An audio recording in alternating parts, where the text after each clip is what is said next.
Hello, I'm Robbie Fowler and you're watching Redmen TV. Hello, welcome to Redmen TV. It's the Uncensored Match Build Up show ahead of Liverpool facing off against Mark Hughes' Stoke City side at Anfield on Saturday's 3 o'clock kick-off. I'm joined by Chris Pajak and John Mason to talk us through this game. Obviously, we've discussed the frustration from Ludogorets, Chris. We looked at us run of games. Obviously, we've discussed Brendan Rodgers' future to death in the last week or so. I think everyone felt that it would have been nice to get a win against Ludogorets. As far as the Champions League is concerned, a draw is sort of sufficient. This is the game now that Liverpool need to kickstart the season. Well, yeah, I talked in the post-match reaction, obviously on the subscriber show on redmentv.com this week, that I thought there was positives to be drawn from the Ludogorets game.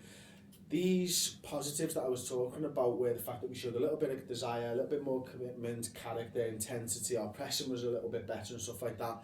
They are only positives if we build on that. Yeah. Because ultimately, and somebody actually pointed out to me in the comments below of my match reaction, was that, yeah, we did have a bit more intensity and stuff, but it means nothing if they don't show the same heart and desire in the next game and the next game and the next game. Because to me, it looked like the team were fighting for Brendan Rodgers and fighting for their places. But that we will only know whether that's true over the next run of games. You're dead right there, I think, because obviously the post-match stuff that Brendan Rodgers talks about, the character, Ricky Lambert and Jordan Henderson both kind of said the similar things, you know. They thought that was a step in the right direction, but if we go back to the same kind of performances we've had for the vast majority of the season, then Liverpool and Brendan Rodgers are in a whole fucking heap of trouble, aren't they? Yeah, and he's got problems because the teams now, apart from the top teams like Chelsea, Real Madrid, whatever, they play us exactly the same way. That is, they let us have the ball and they sit in front of us and they say, we know you can't score any goals, so we'll just wait until you give the ball away and we'll hit you really quickly and we'll get corners and we'll get free kicks, we'll have shots and we'll hit the boat, we score goals. And that's the problem we've got. We had it against Crystal Palace, Hull, everyone. We're going to have it against Stoke, we're going to have it against Leicester, and even worse at Leicester in the week, because they're like Palace, is they're going to go forward with lots of pace and lots of passion, and they'll have the crowd behind them. And if we set up in the wrong way, then we're going to face the same old stuff again. You know, this inability to break teams down because we don't play any forwards. Yeah, I mean, I think the key, I think everything everyone said so far is spot on, as depressing as it is. And the worst thing is, because I can say it's now we've got ourselves into this position. We've piss poorly played ourselves into this position where we actually need 3 points, which is never a good position to be in the Premier League game at this stage of the season. Because we're looking at it now, 3 points could only take us as high as 7th. Now, of course, this is why you need to put a run together. But what it also shows is that we can't fuck about anymore. You know, there can't be any more slip ups. You know, we can't afford to continue to play at that kind of level. We need to start, and we've been saying this for a few weeks, but literally it is now the point. We are at the point of no return where the teams above us are going to start to open. Not just the teams in the top 4, but the teams in the top 6 or 7 are going to start to open a gap, and we're going to be firmly middle of the table and ensconced if we don't get a win at the weekend. Well, that's it, isn't it? I mean, I think, again, trying to do a positive out of it, if we do string 3 or 4 results together, I think we could find ourselves much, much higher up the league. I think from a Liverpool perspective, we need 3 points. From a fan perspective, we need 3 points. For Brendan Rodgers and the owner's perspective, we need 3 points. I don't know whether I agree that we need to put a run of game together right now for the league. And what I mean by that is I think Man United will keep slipping up. I think Arsenal keep slipping up. Back end of December, beginning of January, I think that might stop. And that's when we need to be in a position. That's why it's so important now, because we need to be in a position where we're just hanging on to their coattails at the end of December and moving into January. And that's when I think you'll see the team starting to step up and the league normalise, if you will. I think I agree, but the problem is that we can't. What I'm saying, looking at the table now, we can't afford to rely on other teams dropping points anymore, and that's the reason we're not out of it now. Is because that's happened to this point. You can't afford not to work on your morale. Yeah. We've lost 50% of our league games this season. You can't afford to lose anymore. Yeah. You've got to start winning games, whether it's to go on a run and not. You've got to stop the rot. Yeah. You've got to start making teams worry about you a bit. And, you know, it's difficult because we've just played a full 90 minutes in Europe. You know, 3 days later we're going to play, against Stoke, who are never easy to play against anyway. Yeah. Does he play the same people who played the other night with character and, as you said, played well? Does he give them a rest? It's a real dilemma. I mean, it wouldn't surprise me in the slightest if Toure and Lucas found themselves back at the bench. Which I think would be an absolute. And it would be absolute travesty, yeah. Yeah. And I could see it happening. And instead of maybe putting Gerrard on the bench, or some of the other players, even Henderson, maybe I actually would play Henderson, but there are other players who you could move onto the bench and not really change the way the team was playing the other night if you keep in the same structure. Yeah. But to switch back to a deep line midfield player and one forward and, crowded out with midfield players running all over the place, I think it's again a recipe for banging up against Stoke's bus. I mean, to be fair, we wanted to, and you said on the final word on the subscriber show that Ludogorets was arguably like our second or third best performance of the season, which I said is not saying a great deal really about how Liverpool performed this season. But Real Madrid was one of those other three games. We made wholesale changes the weekend after that. I don't know if you agree, Chris, but I would. There's obviously a certain amount of sports science and whatever that's going on. The physical fitness guys obviously informing the decisions. If it was me, I'd tell them to take the day off. I'd say, go and turn a blind eye, guys, don't watch this game, just ignore your data for a bit, because I'd be more inclined to say, run yourselves into the ground. You can't tell me Lucas needs a rest. Yeah. He's only played twice. And Toure's the same. Yeah. They're the people who don't need a rest. Ricky Lambert, yeah. Yeah. They're the people who should be first on the team sheet this weekend. And the thing is, I think I said in the Echo, the bit I did for the Echo was, Ricky Lambert's our first choice centre forward. Now he's made himself that. It's up to him to continue in that vein. Similarly, Kolo Toure, I think he's made himself our go-to centre half. Whatever that means about the quality of personnel is a personal opinion.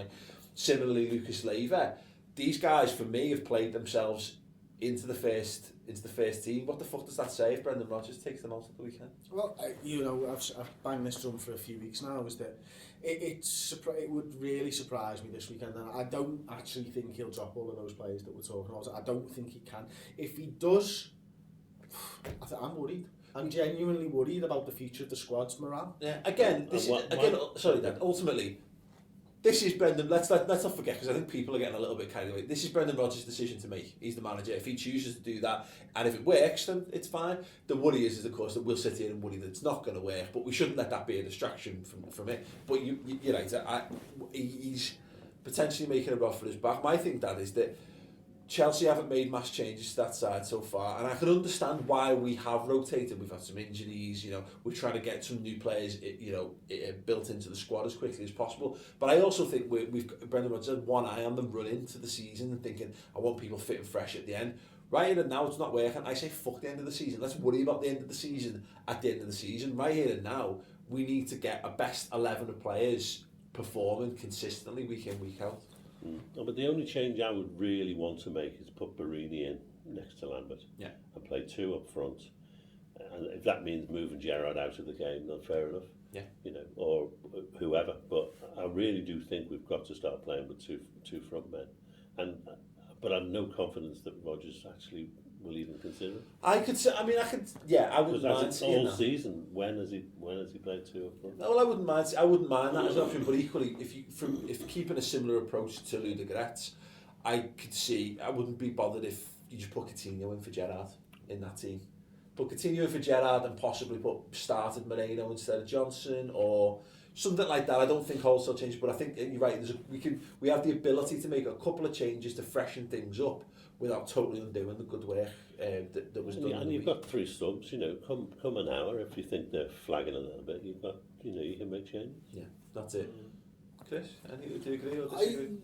I wouldn't be so quick to drop Gerrard, to be honest, either. No, I'm not saying necessarily drop Gerrard, but I think Ricky Lambert does help to bring people in, and if you've not got anyone there, and Sterling's playing wide, you've got to get someone closer to Ricky Lambert if you're going to capitalise on the damage he does. Yeah.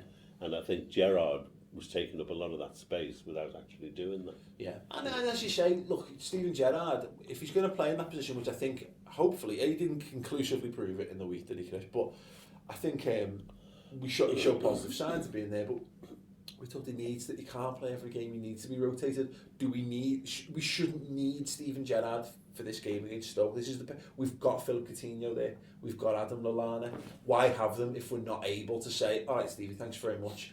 Tell you what, 20 minutes to go. Where if we need a defence unlock him, we're coming to you, mate. Yeah. Oh, I can definitely understand that point. I think for me, I tend to agree with your dad. Is that I'd swap out Barini for Gerrard if anybody, and then with regards to the rest of the team, I wouldn't mind just seeing Lallana play. I think Lallana.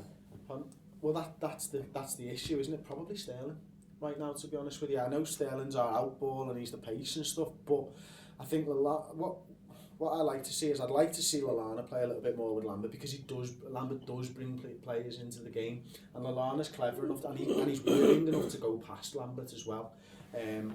Henderson and Allen. I think our midfield was all right with Henderson, Allen and Lucas. I'd be quite happy to see that going forward for a few games now. Yeah. And I don't think Steven Gerrard should be in that midfield, if that part of the midfield anymore. I don't think he should even be considered to be a part of it, because we did it at Spurs last season. We talked about it. Lucas, Allen and Henderson was one of the best midfield performances that we put in last season. Lots of mobility and lots of energy and quite strong.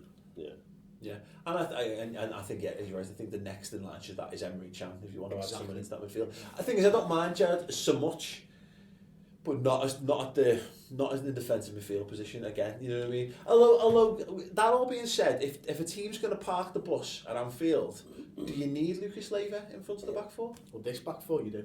You do. That's the sad truth, isn't it? Yeah. That you couldn't rely on them not conceding something down.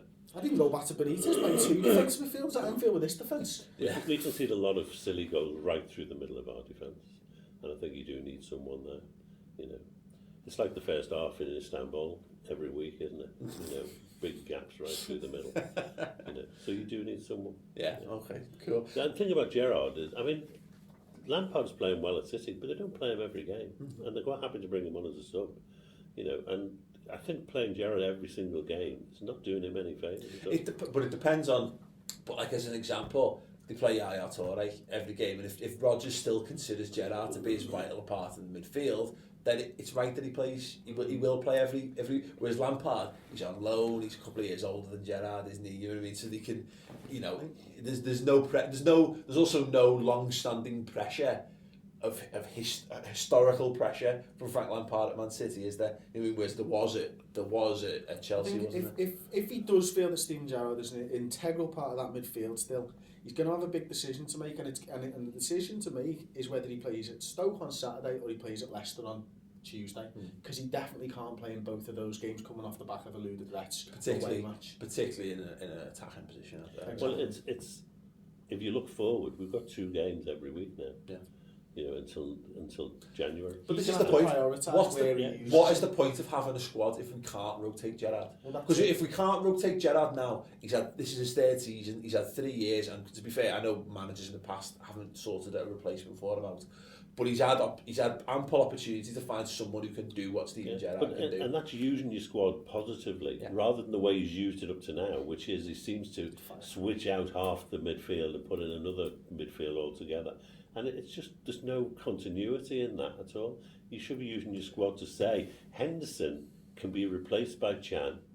That's not a problem. They can play a similar power game. That gives each of them time to recover. What's wrong with leaving Gerrard out and playing Lucas to give Gerrard a rest? Sterling can be left out for Lallana or Coutinho, or use your squad to keep your players fresh, not just move them out without any real. There's too much, isn't there? There's too much changing of formation and changing of personnel at the same time. I like what you're saying there, to be honest. Sterling, easy one to swap him with. Markovic, similar type of player. But I think that's what we bought. That looked like the obvious moves, and that's what we did in the summer. It looks like that to me. It's just that we haven't actually seen that enacted enough. In fact, we've seen too much chopping and changing as opposed to a point. Whereas I think I'm kind of confident that we're at a point now where most of those players are fairly interchangeable. I still think Henderson's right now is better than Emre Can. But I don't think that there's miles of difference between them, that kind of thing. And I think between Coutinho, Sterling, Lallana, Markovic is a bit off the pace, but those four players should be pretty much interchangeable. Henderson went right off the boil over the last month or two, but I've seen signs in the last couple of games that he's back where he was, and that can only have been because he was able to be rested occasionally. He was rested in Madrid.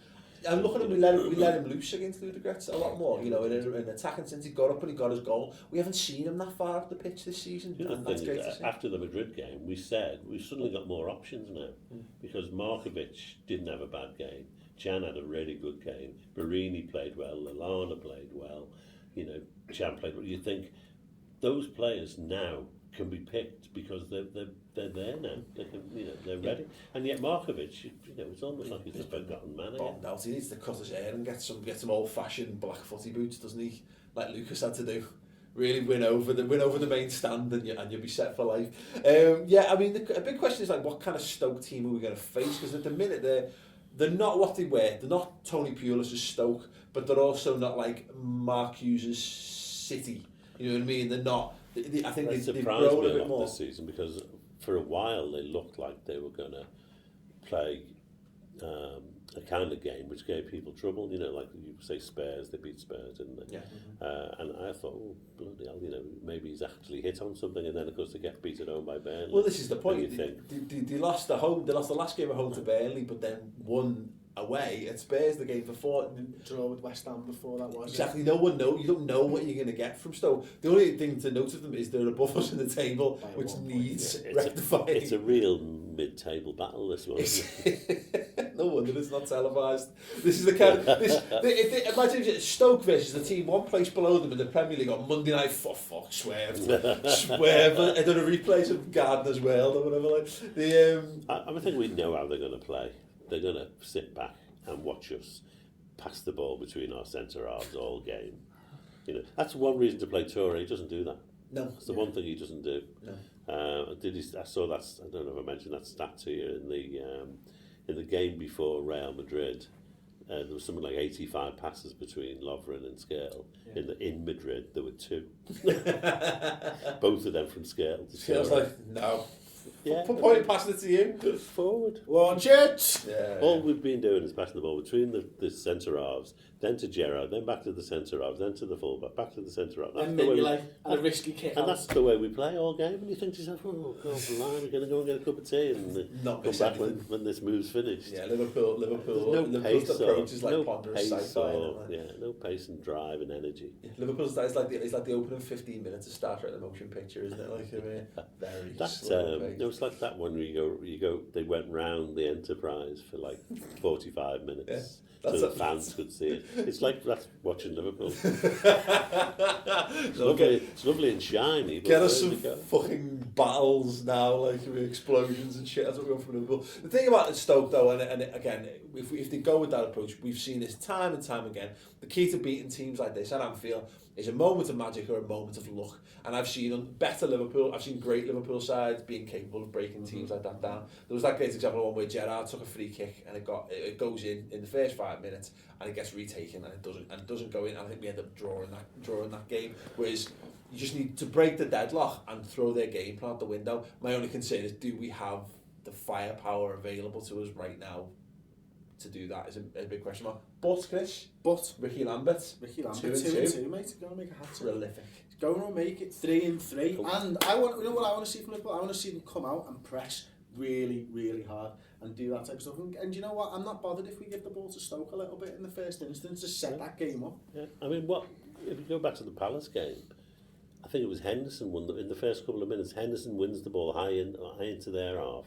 Lallana plays a really probing through ball into the box and Ricky Lambert sticks it in the net. I thought, Finally, That's we're it. actually moving the ball forward. We're causing trouble. No. That was it. Didn't see it again for the rest of the game. Yeah. So yeah, that only not into over 2 minutes, over 90 minutes would be terrific.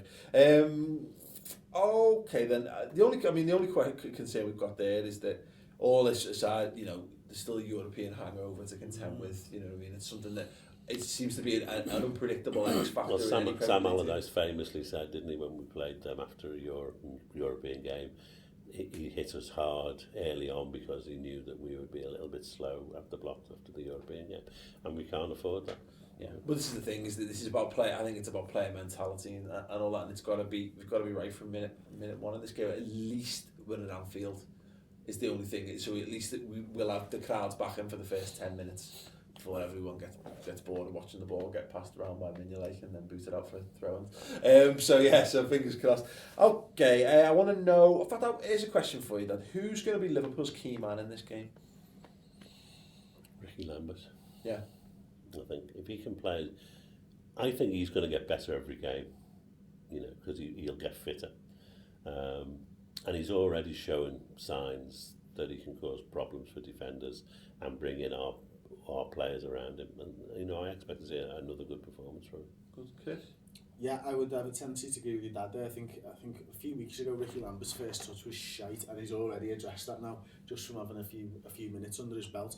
I think our key man might be Jordan Henderson. Okay. Why? Because he's fucking boss. Yeah. Well, it's good to see, like you say, it's good to see him starting to get back to a semblance of form again. I think a lot's been made of Jordan Henderson's form, and we touched on it briefly then, is that I think with the defensive midfielder behind him, he does have a little bit more licence to go forward. It's just as simple as that, because he's not worrying about having to cover Gerrard's space further back in the pitch. And I think that's, if we can keep Lucas on the pitch, maybe he'll be our key man. If Lucas stays on the pitch, he could well be it, because he gives the others the licence to sort of move forward and play their game. Great, I'm happy with that. Very happy with that. Yeah, I can see it's one of those games where I think a Sterling, a Lallana or a Coutinho, one of those players, because they're our magic players, they're our moments of brilliance players, and they're the ones who are going to be the key to unlocking that defence, whether it's one of those awesome little mad Lallana turns. Oh Yeah. Or you know, Sterling just getting a shot off, or Coutinho not thinking about his shot and scoring rather than when he thinks about it and spoons it. One of those kind of moments, I think they're going to end up being key for us. Okay, so score predictions then, Dad. What do you think it's going to be? 1-0. Okay. 3-0 Liverpool. I think he said this a little bit. I did. I can't remember what I said. I think I said 1-0, but I don't genuinely believe it. It's 2-1 to Liverpool, because we always concede, and that's if we win the scores that we win by. You haven't heard the reasons I think it's going to be 3-0, because I'm deluded. Yeah, because we can't score goals and we can't defend. So 3-0 perfect. I've just been in this room a little bit too long, and I've had stare craziness taking over. Let us know your score predictions. Also want to know your thoughts on things like Steven Gerrard in the 10 versus the defensive midfield position. Should he continue to play every game for Liverpool? Thoughts on that in the comments below. And who do you think is going to be Liverpool's key man in the game as well? All in the comments below. Don't forget to give the video a big thumbs up. Click the subscribe button in the corner of the screen as well. And if you want us more Redmen TV goodness, go on to redmentv.com. It's free for a month. What else are you going to do? There's loads of other things, but if you've got none of those things to do that instead. Anyway, right. If you're struggling for Christmas presents as well, buy a subscription for your mate. Yeah, and also and Christmas jumpers. Okay, cool. Well, actually, we'll be unveiling our new Christmas jumper in the week corner. So do stay tuned to the Facebook and Twitter accounts. Top secret at the minute. It should be interesting. I'm quite interested what the reaction is to this one, because the Brendan Rodgers one went down well last year. Right now, probably not quite so well. So we thought we'd get another one in place in case he gets the boot before Christmas. So anyway, thanks very much for watching the show this week, and we'll see you post-match.